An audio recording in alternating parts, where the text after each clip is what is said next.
नमस्कार, बहुत स्वागत है आपका। मैं हूं आपके साथ नेहा दुबे। इंडिया गठबंधन की मुंबई में बैठक से पहले लालू यादव का बड़ा बयान सामने आया है, उस पर भी हम बात करेंगे। लेकिन उससे पहले आपको बता दें कि पूर्व मंत्री बृजमोहन अग्रवाल ने मुख्यमंत्री भूपेश बघेल और कांग्रेस के केंद्रीय नेतृत्व पर हमला बोला है। उन्होंने कहा है कि कांग्रेस पार्टी भ्रष्टाचार की मां है और पूरे छत्तीसगढ़ को लूटने के काम में लगी हुई है। जब दिल्ली में सरकार थी तो पूरे देश को लूटने में लगी हुई थी। अब जब भ्रष्टाचारियों को पकड़ा जा रहा है तो सीएम भूपेश बघेल बौखला रहे हैं। बृजमोहन अग्रवाल ने कहा कि हम लोग पहले सोचते थे कि भ्रष्टाचार सिर्फ शराब, कोयले, धान खरीदी में हो रही है, लेकिन अब तो महादेव सट्टा एप्लीकेशन और डीएमएफ के जरिए भ्रष्टाचार का मामला सामने आया है। इससे पता चलता है कि कांग्रेस भ्रष्टाचार में डूबी हुई है। कांग्रेस पार्टी भ्रष्टाचार की मां है और पूरे छत्तीसगढ़ को लूटने के काम में लगे हैं। जब दिल्ली में सरकार थी तो पूरे देश को लूटने के काम में लगे थे। अब जब भ्रष्टाचारियों को पकड़ धकड़ हो रही है, भ्रष्टाचार बेनकाब हो रहे हैं, अब तो हर चीज में हम तो सोचते थे कि खाली शराब में होगा, हम सोचते थे कि कोयले में होगा, हम सोचते थे कि धान में होगा, अब तो नया महादेव ऐप आ गया। अगली खबर का रुख करते हैं। रायपुर में बीजेपी प्रदेश अध्यक्ष अरुण साव ने प्रदेश कार्यालय कुशाभाऊ ठाकरे परिसर में विभिन्न मुद्दों पर मीडिया से चर्चा की। साव ने कहा कि भारतीय जनता पार्टी विधानसभा चुनाव की तैयारी में पूरी ताकत से लगी हुई है। अभी हमारे वरिष्ठ नेता और पदाधिकारी विभिन्न विधानसभा क्षेत्रों में गए थे, वहां के प्रमुख पदाधिकारियों और कार्यकर्ताओं के साथ बैठक की। स्थानीय हालातों का प्रतिवेदन प्रस्तुत किया गया, जिस पर आज दिन भर विचार विमर्श और बातचीत की गई। उन्होंने कहा कि बीजेपी पूरी ताकत के साथ चुनाव की तैयारियों में जुटी हुई है। छत्तीसगढ़ प्रदेश में नवंबर 2023 में कमल छत्तीसगढ़ में खिलाएगी।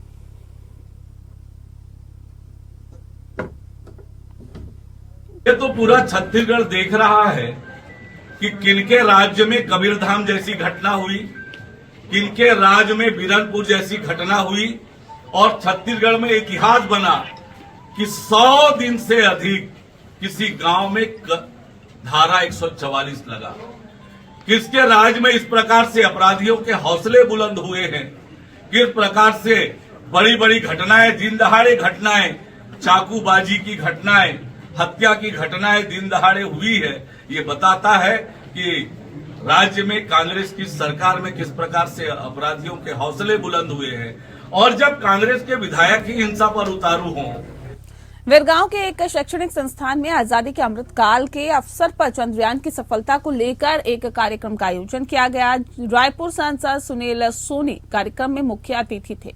जब उपस्थित छात्र छात्राओं के सामने सांसद चंद्रयान की सफलता का विस्तार से वर्णन कर रहे थे, इसी समय कांग्रेस के कार्यकर्ता छात्रों के सामने गाली गलौज करते हुए सांसद से अभद्र व्यवहार करने लगे। सांसद सुनील सोनी ने कहा कि मैंने अपने राजनीतिक करियर में कभी भी न देखा न सुना कि कोई राजनीतिक दल के कार्यकर्ता जब सांसद छात्र छात्राओं को संबोधित कर रहे हों और युवक कांग्रेस के कार्यकर्ता बच्चों के सामने गाली गलौज करें। लेकिन ये दृश्य आज मैंने देखा, मुझे बेहद अफसोस और दुख हुआ। रमन के कार्यकाल में हुए घोटालों की जांच की मांग को लेकर ईडी दफ्तर के सामने कांग्रेस ने प्रदर्शन किया और इस दौरान बीजेपी सरकार में हुए घोटाला और मनी लॉन्ड्रिंग के मामलों में ईडी से कार्रवाई करने की मांग की गई। शहर जिला कांग्रेस कमेटी ने ईडी कार्यालय के सामने आंदोलन करती हुई वो नजर आई। वहीं कांग्रेस नेताओं से मिली जानकारी के मुताबिक ईडी दफ्तर के सामने रसोई भी लगी, साथ ही साथ कार्यकर्ताओं के लिए भोजन यहीं बनेगा। इसी दौरान रमन राज में गरीबों के राशन में हुए करीब 36,000 करोड़ के नान घोटाले से लेकर 6200 करोड़ रुपए के चिटफंड घोटाले की जांच की मांग होगी। पूछो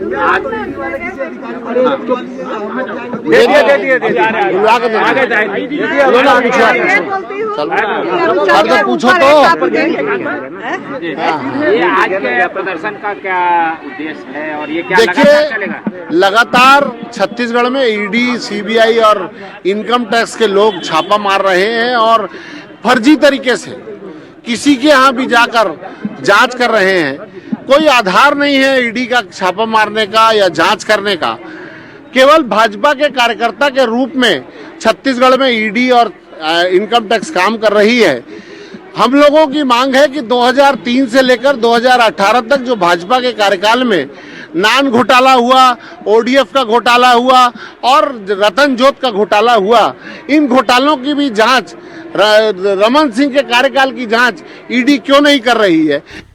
वहीं देश भर में रोजगार सृजन मेले का आयोजन किया जा रहा है। इसी सिलसिले में केंद्रीय जनजाति कार्य राज्य मंत्री रेणुका सिंह सरूता आज रायपुर आई हुई थी। केंद्रीय रिजर्व पुलिस बल के भिलाई गांव आरंग रायपुर स्थित ग्रुप केंद्र में आयोजित रोजगार मेला 8 के अवसर पर 333 कर्मियों को नियुक्ति पत्र सौंपा गया। इस दौरान उन्होंने कहा कि प्रधानमंत्री मोदी के रोजगार सृजन को सर्वोच्च प्राथमिकता देने की प्रतिबद्धता को पूरा करने की दिशा में रोजगार मेला ऐतिहासिक कदम है। समारोह को संबोधित करते हुए उन्होंने कहा कि रोजगार मेला भविष्य में रोजगार सृजन में उत्प्रेरक के रूप में कार्य करेगा और युवाओं को उनके सशक्तिकरण और राष्ट्र विकास में भागीदारी के लिए सार्थक अवसर प्रदान करेगा। गौर करने वाली बात यह है कि प्रधानमंत्री नरेंद्र मोदी ने आज देश के 45 स्थानों में आयोजित रोजगार मेला 8 को वीडियो कॉन्फ्रेंसिंग के जरिए संबोधित किया और इस मौके पर केंद्रीय गृह मंत्रालय से संबद्ध संस्थानों के चयनित नव नियुक्तों को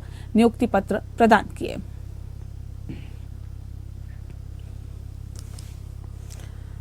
रायपुर में मुख्य निर्वाचन अधिकारी के पास छत्तीसगढ़ एनएसयूआई के प्रदेश उपाध्यक्ष अमित शर्मा के नेतृत्व में पदाधिकारी निर्वाचन कार्यालय पहुंचे। उन्होंने संयुक्त मुख्य निर्वाचन अधिकारी नीलेश कुमार क्षीरसागर से मुलाकात कर उन्हें ज्ञापन सौंपा। बता दें आपको कि अमित शर्मा ने बताया कि प्रदेश में चुनावी वर्ष में निर्वाचन आयोग द्वारा वोटर आईडी शिविर का आयोजन किया जा रहा है ताकि लोग जागरूक हो सके और प्रदेश में मतदान का प्रतिशत बढ़ सके। लेकिन निर्वाचन आयोग प्रदेश के सबसे बड़े वोटर युवाओं तक नहीं पहुंच पा रहे हैं और युवा और छात्र जो 18 साल के हो चुके हैं वो कॉलेजेस में पढ़ते हैं। जब तक युवा जागरूकता नहीं होंगे और ऐसे में तब तक वोटिंग का प्रतिशत भी नहीं बढ़ने वाला है। ऐसी स्थिति में जब तक नए मतदाताओं की वोटर आईडी नहीं बन जाते तब तक मतदान प्रतिशत में वृद्धि कैसे संभव है। एनएसयूआई पूरे प्रदेश में बात है स्वाभिमान के पहले मतदान के कैंपेन चला रही है और जिसके तहत छात्रों के वोटर आईडी कार्ड बनवाई जा रही हैं। अगर राज्य निर्वाचन आयोग प्रदेश के सभी कॉलेजेस में वोटर आईडी कैंप लगाते हैं तो पूरे प्रदेश में ज्यादा से ज्यादा लोग जागरूक होंगे और अपने वोटर आईडी कार्ड बनाएंगे, जिससे पूरे प्रदेश में मतदान के प्रतिशत में वृद्धि होगी।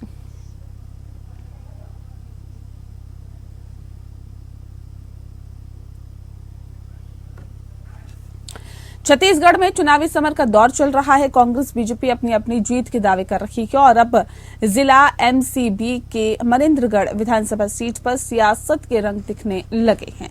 जिला एमसीबी के मनेन्द्रगढ़ विधानसभा में कई दर्जन विधायक पद के प्रत्याशी की दावेदारी पेश करने पर बीजेपी पार्टी के पूर्व विधायक श्याम बिहारी जायसवाल ने कांग्रेस पार्टी पर तंज कसा है। पूर्व विधायक श्याम बिहारी जायसवाल ने कहा है कि 22 दावेदार या कम हो या फिर अधिक, लेकिन जिस प्रकार से दावेदार मारपीट पर उतारू है, आपस में खींचतानी पर उतारू है, ये संस्कार नहीं होने चाहिए। ये संस्कार जो कांग्रेस में है, भारतीय जनता पार्टी में ऐसा नहीं है। कांग्रेस अंदरूनी कलह से परेशान है।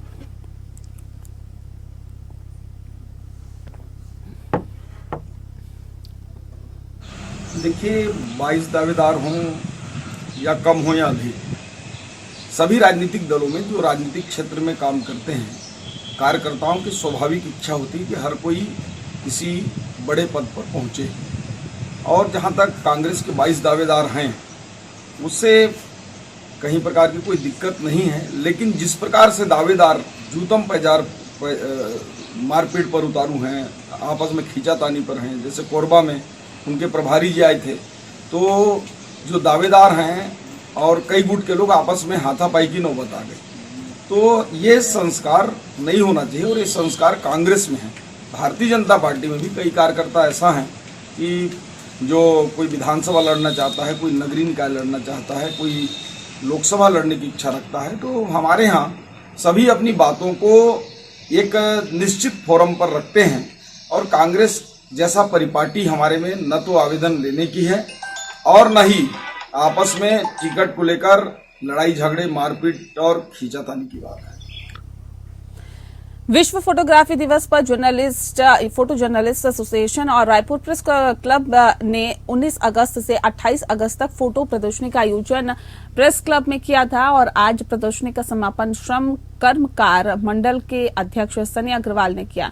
इस अवसर पर उन्होंने फोटो प्रदर्शनी की तारीफ की और कहा कि ये प्रदर्शनी फोटो जर्नलिस्ट के बहुत लगन और परिश्रम का परिणाम है।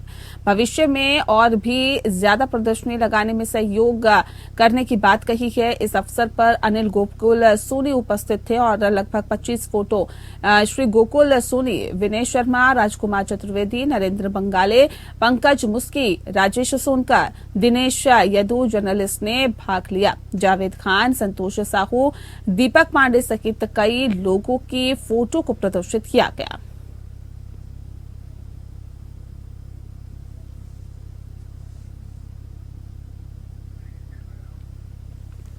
किशनगंज के सम्राट अशोक भवन में जिलाधिकारी श्रीकांत शास्त्री ने सुरजापुरी की पहली उपन्यास पोरेर बेटी का विमोचन किया। इस दौरान नेपाल से पहुंचे अतिथिगण भी शामिल हुए।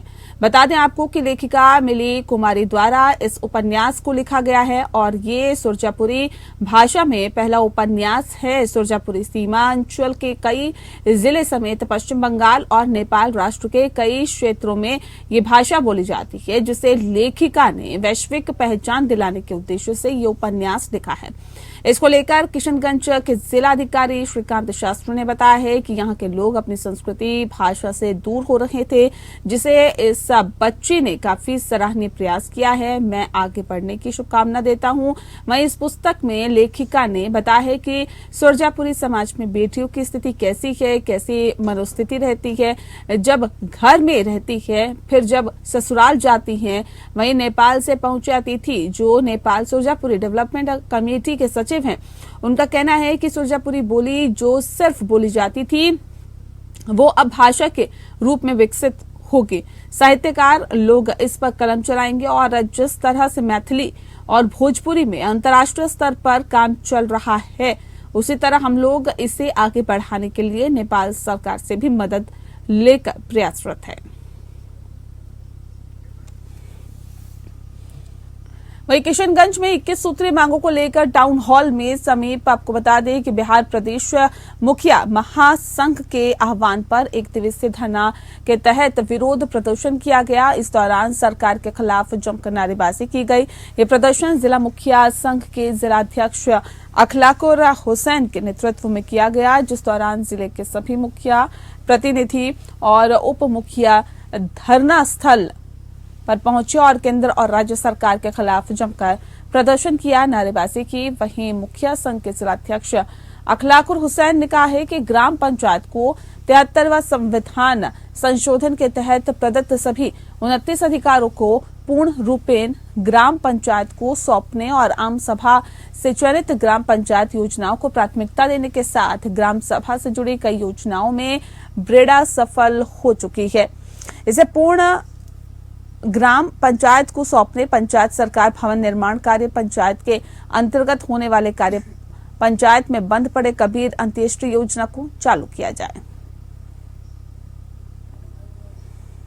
प्रदेश मुखिया महासंघ के आह्वान पर हम लोग एक दिवसीय धरना सभी बिहार के 38 जिला मुख्यालय में आज अपने पंचायत को मांग को लेकर हम लोग आज एक दिवसीय धरना का आयोजन किया है और तमाम हम लोग जिला वर्ग के जो 125 पंचायत से आए हुए मुखिया, वार्ड सदस्यगण, मुखिया जीगण सब लोग मिल करके हम लोग जो 21 सूत्री वाले मांग जो है हम लोग सरकार के समक्ष रखे हैं, उससे हम लोग मांग चाहते हैं। और 73वां संविधान में जो हम लोग को पंचायती राज विभाग में जो है 29 विभाग, उसका हम लोग सरकार से मांग करते हैं कि पूर्ण रूप से ग्राम पंचायत में लागू किया जाए, इसी का हम लोग को मांग है। पलामू जिले के चैनपुर प्रखंड के बराव गांव के मुख्य सड़क पर एक कार सवार ने 12 लोगों को रौंद दिया, जिससे कि 3 लोगों की मौत हो गई तो वहीं 9 लोग गंभीर रूप से घायल हो गए। सभी घायलों को इलाज के लिए मेदिनी नगर MMCH में भर्ती कराया गया। वहीं घटना के बाद पूरे गांव में मातम की जानकारी मिली। पूरा गांव गमगीन है। जानकारी के मुताबिक गांव में सोमवारी के अवसर पर सांस्कृतिक कार्यक्रम का आयोजन किया गया था, जिसे देखकर लोग रास्ते पर खड़े हो गए थे। उसी दौरान नशे की हालत में असंतुलित होकर कार का ड्राइवर ने लोगों को रौंद दिया। वहीं डाल्टनगंज विधानसभा के विधायक आलोक चौरसिया ने इस घटना के बाद घायल परिवार वालों से मुलाकात कर ढांढस बंधाया और इसको लेकर लोगों के द्वारा सरकार से 10-10 लाख रुपए की मुआवजा दिलाने की मांग की जा रही है। वहीं मामले को लेकर एसपी रेशमा रमेशन ने घटना में संलिप्त कार चालक पर कानूनी कार्रवाई करने की बात कही।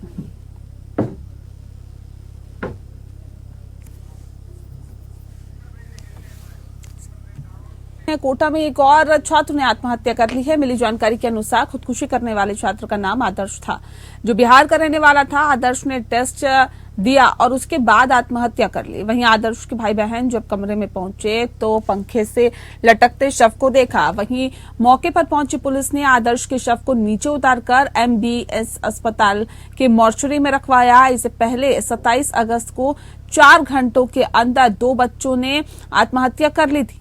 बताया भी जा रहा है कि कोटा में इस साल 8 महीने में 24 कोचिंग छात्र सुसाइड कर चुके हैं। कल शाम को 8 बजे के लगभग सूचना मिली थी कि भाई एक बच्चे ने अपना जो सुवाल का पर्ल फ्लैट है उसमें सुसाइड की अटेम्प्ट किया है, जिसको हम हॉस्पिटल लेके जा रहे हैं। उस सूचना पर हम मौके पहुंचे थे। सुवाल का पर्ल के फ्लैट नंबर 601 में, जहाँ ये 3 भाई बहन एक साथ रह करके पढ़ाई कर रहे थे। LN में रेगुलर स्टूडेंट थे, रेगुलर कोचिंग जा रहे थे, रेगुलर टेस्ट दे रहे थे। तो एक बच्चा कल उसका टेस्ट हुआ था, उसके तनाव को लेकर के उसने सुसाइड का प्रयास किया, जिसको हॉस्पिटल लेके आए थे। भाई बहनों ने उसको उतारा था, कमरे का गेट खोल के, और हॉस्पिटल आए तो उसको फिर दौरान इलाज डॉक्टरों ने मृत घोषित कर दिया। कोटा में कोचिंग छात्रों के द्वारा लगातार आत्महत्या के प्रकरण के बाद हाई लेवल बैठक आयोजित की गई, जिसको लेकर शिक्षा विभाग के प्रमुख शासन सचिव भवानी सिंह देथा ने बैठक ली। वहीं वीडियो कॉन्फ्रेंसिंग के माध्यम से कलेक्टर और SP ने भी फीडबैक लिया। इस दौरान कोचिंग संस्थाओं को लेकर कई तरह की गाइडलाइंस को सख्ती से फॉलो करने के निर्देश दिए गए।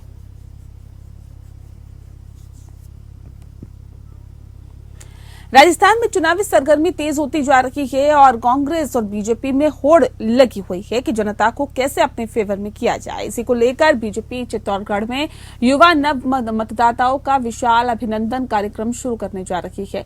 ये कार्यक्रम शाम 6 बजे इंदिरा गांधी स्टेडियम में आयोजित होगा। कार्यक्रम का मकसद नए वोटर्स को बीजेपी से जोड़ा जाए और इस कार्यक्रम के लिए संसदीय क्षेत्र के करीब 1.5 लाख युवा मतदाताओं को घर घर जाकर आमंत्रण दिए गए हैं। कार्यक्रम के दौरान रक्षाबंधन उत्सव मनाया जाएगा। भाजपा प्रदेश अध्यक्ष CP जोशी ने उपस्थित बहनों से राखी भी बंधवाई।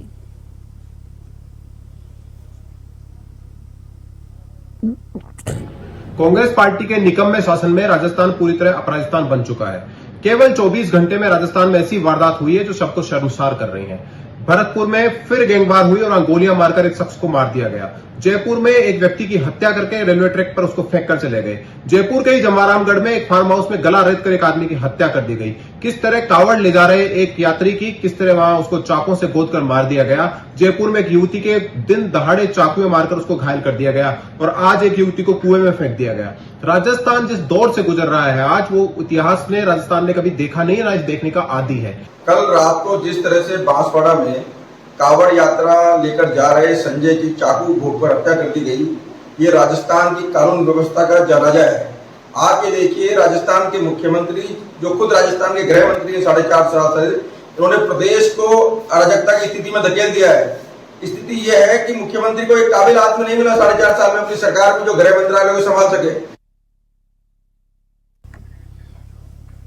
अमृतसर के बाबा बकाला में तस्करों और STF के बीच फायरिंग हुई, जिसमें एक तस्कर को गोली लग गई है और इसके बाद पुलिस ने उसे दबोच लिया। वहीं घायल तस्कर को हॉस्पिटल में दाखिल करवाया गया है। इस मौके पर पकड़े गए तस्कर प्रताप सिंह का कहना है कि उसके पास 3 पुलिस मुलाजिम सिविल ड्रेस में हेरोइन लेने के लिए आए और जब वो भागने लगे तो STF की तरफ से फायरिंग शुरू कर दी गई। बताया जाता है कि STF के अधिकारियों का कहना है कि प्रताप सिंह जग्गू मोस्ट वांटेड भगवान पुरिया का साथी है। वहीं गुप्त सूचना के आधार पर रेड की गई। उसी दौरान तस्कर प्रताप की तरफ से फायरिंग की गई।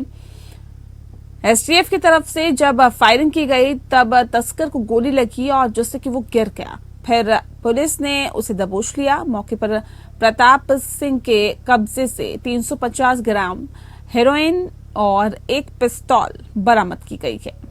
ਜਿੱਦਾਂ ਵੀ ਅਸੀਂ ਐਸਟੀਐਫ ਜਲੰਧਰ ਦੀ ਟੀਮ ਵੱਲੋਂ ਸਾਡੀ ਐਡਵਾਂਸ ਪਾਰਟੀ ਵੱਲੋਂ ਇੱਥੇ ਆਏ ਸੀਗੇ ਭੈੜੇ ਪੁਰਸ਼ਾਂ ਦੀ ਚੈਕਿੰਗ ਕਰਨ ਦੇ ਸੰਬੰਧ 'ਚ ਤੇ ਇਹਨਾਂ ਤੋਂ ਸਾਨੂੰ ਗੁਪਤ ਇੰਟੀਮੇਸ਼ਨ ਮਿਲੀ ਸੀ ਮੁਖਬਰ ਕਿਸੇ ਖਾਸ ਦੀ ਵੀ ਇੱਕ ਪਿੰਡ ਦਨਿਆਲ ਦਾ ਪ੍ਰਤਾਪ ਸਿੰਘ ਜਿਹੜਾ ਬੰਦਾ ਉਹ ਨਸ਼ੇ ਵਗੈਰਾ ਦਾ ਕੰਮ ਕਰਦਾ ਔਰ ਉਹਦੇ ਕੋਲ ਪਿਸਟਲ ਵੀ ਹੈ ਤੇ ਬਾਕੀ ਲੁੱਟਾ ਖੋਹਾਂ ਵੀ ਕਰਦਾ ਤੇ ਸਾਡੀ ਟੀਮ ਨੇ ਐਡਵਾਂਸ ਆਣ ਜਦੋਂ ਮੌਕੇ ਤੇ ਪਹੁੰਚੀ ਹੈ ਤੇ ਉਹਨੂੰ ਜਦੋਂ ਮੌਕੇ ਤੋਂ ਕਾਬੂ ਕਰ ਲੱਗੀ ਤੇ ਉਸਨੇ ਪੁਲਿਸ ਪਾਰਟੀ ਤੇ ਜਿਹੜਾ ਪਿਸਟਲ ਦਾ ਫਾਇਰ ਕੀਤਾ ਰੌਂਦ ਜਦੋਂ ਫਾਇਰ ਕੀਤਾ ਤੇ ਪੁਲਿਸ ਪਾਰਟੀ ਨੇ ਜਵਾਬੀ ਫਾਇਰਿੰਗ ਵਿੱਚ ਉਹਦੇ ਮਤਲਬ ਫਾਇਰ ਕੀਤਾ ਤੇ ਉਹਦੇ ਲੱਤ ਵਿੱਚ ਗੋਲੀ ਲੱਗ ਗਈ ਹੈ। ਉਸ ਤੋਂ ਮੌਕੇ ਤੋਂ 350 ਗ੍ਰਾਮ ਹੀਰੋਇਨ ਤੇ ਇੱਕ ਪਿਸਟਲ ਤੇ 6 ਜਿੰਦਾ ਰੌਂਦ ਜਿਹੜੇ ਅਸੀਂ ਰਿਕਵਰ ਕੀਤੇ ਹੈ। पटियाला में थाना लोरी गेट के इकबाल इन होटल के पास एक रोड एक्सीडेंट का मामला कुछ देर के लिए पुलिस को उलझाकर रख चुका है। दरअसल मगर पुलिस ने गहन जांच पड़ताल की तो मामले एक्सीडेंट का न होकर आपसी रंजिश में हत्या का मामला सामने आया। जब पुलिस शव लेने मुर्दाघर पहुंची तो उसका शव और उनका शक पुख्ता हो गया। फिर पुलिस जांच में 2 आरोपियों का नाम सामने आया है और पुलिस ने उसे गिरफ्तार करके आगे की पूछताछ शुरू कर दी। मतलब लेस देन 20 भी है छोटी उम्र ਦੇ ਨਾਬਾਲਿਗ ਦਾ ਵੈਰੀਫਾਈ ਕਰ ਰਹੇ ਹਾਂ ਜੀ। ਡਾਕੂਮੈਂਟਸ ਅਜੇ ਲੈਂਦੇ ਟਾਈਮ ਲੱਗੂਗਾ ਕਿਉਂਕਿ ਬਿਲਕੁਲ ਰੀਸੈਂਟ ਅਪਰਾਧ ਹੋਇਆ। ਪਰ ਮੈਂ ਜਿਹੜੇ ਯੂਥ ਆ ਉਹਨਾਂ ਨੂੰ ਵੀ ਇਹ ਮੈਸੇਜ ਦੇਣਾ ਚਾਹੁੰਦਾ ਹਾਂ ਕਿ ਨਿੱਕੀ ਜੀ ਕਿਸੇ ਗੱਲ ਤੇ ਆਪਾਂ ਆਪਣਾ ਗੁੱਸਾ ਆਪਣਾ ਐਂਗਰ ਜਿਹੜਾ ਉਹ ਕੰਟਰੋਲ ਨਹੀਂ ਕਰ ਪਾਉਂਦੇ ਤੇ ਆਪਾਂ ਨਾਲ ਦੇ ਨਾਲ ਟਾਈਮ ਮਿੱਥ ਕੇ ਕਿ ਆ ਜਾ ਤੈਨੂੰ ਵੇਖਦੇ ਆ ਸੋਸ਼ਲ ਮੀਡੀਆ ਤੇ ਲਲਕਾਰੇ ਮਾਰ ਕੇ 2 ਗਰੁੱਪ ਇਕੱਠੇ ਹੋ ਜਾਂਦੇ ਉੱਥੇ ਕਈ ਵਾਰੀ ਗੱਲ ਆਊਟ ਆਫ ਕੰਟਰੋਲ ਹੋ ਜਾਂਦੀ ਆ ਤੇ ਕਤਲ ਵਰਗੀ ਜਿਹੜੀ ਇੱਕ ਸਭ ਤੋਂ ਵੱਡਾ ਜਿਹੜਾ ਆਈਪੀਸੀ 'ਚ ਕ੍ਰਾਈਮ ਆ ਉਹ ਕਤਲ ਹੀ ਹੈਗਾ ਉਹਨੂੰ ਅੰਜਾਮ ਦੇ ਦਿੱਤਾ ਜਾਂਦਾ ਹੈ। और इसी के साथ फिलहाल इस बुलेटिन में इतना ही, लेकिन इससे पहले आपको बता दें कि अब आप एपीएन न्यूज के लाइव ब्रॉडकास्ट को हमारी वेबसाइट पर भी देख सकते हैं। हमारा पता है apnnews.in।